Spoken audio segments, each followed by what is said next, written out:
Okay, so we have the baby ducks outside. They've been about a week out here now. I've been not feeling so great lately, so I haven't been making a lot of videos or anything. But they've done really well. We've been getting some nights down into the 20s because up here in the mountains, our last frost date isn't even until May 20th. But you know, as you can see, they're huge. I think they're all pushing 5 pounds now, roughly. Doing really good. With just this one little lamp and their body to keep them going. Their feathers are starting to come in. They've gotten to have a pond to swim in a little bit. It's been really cool to watch. And they just tucked themselves in for the night. I try to spend a lot of time sitting out with them so they're getting used to having us nearby.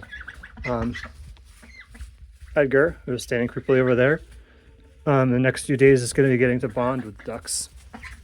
You won't have it so, you know, when Edgar says it's bedtime, the ducks will stick with her because I don't want to set them free ranging until they have a leader who knows what the deal is and where's safe to go and where's not. They've had one interaction and Edgar has been a little nippy. I mean, thankfully now they're big enough that they can handle it, but I don't want to introduce them too fast because she is, you know, more than twice their size, so she could hurt them if it's not done carefully. They're looking so much better. It really is astounding how fast these guys can grow. Got them down to the 17% pellet now because they clearly don't need any more. Now they're getting some fresh grass to graze on and whatever bugs are outside. I've been giving them roaches on the side too, like I did the first couple times, and mealworms. And clearly it's working very good. I think the actual, you know, bright sunlight and getting to stretch their legs in the pond has done them a lot of good. And they are very friendly, you know. They just don't want to be petted. I don't want them to be like pet ducks to that level, but I want to be able to, you know, if I need to check one of them out, I need to be able to pick it up and not have it completely freak out. And they're doing pretty good with that. Any comment, Edgar? Just gonna creepy go lurk in the shadows there. That's cool too. The chicken's up there. I'm down to 2 chickens now, unfortunately. They've had some fox problems. Fox is actually dead now. So it was very interesting. It came out one of the mornings right before I was getting ready to move these babies out too, which is a weird coincidence, but this corner over here, there's just dead fox on the floor inside the coop.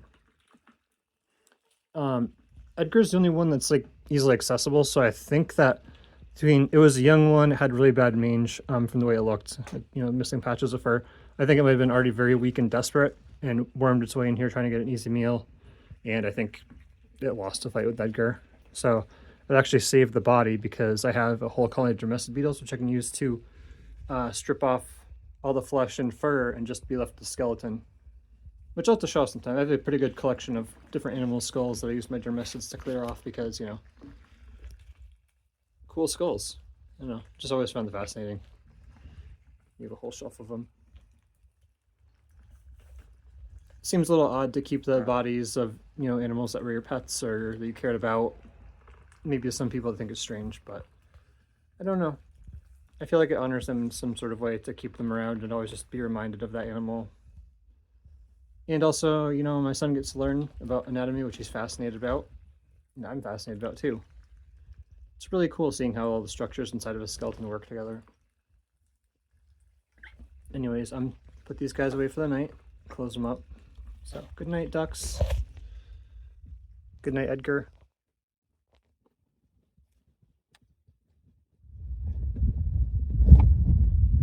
Good night, chickens.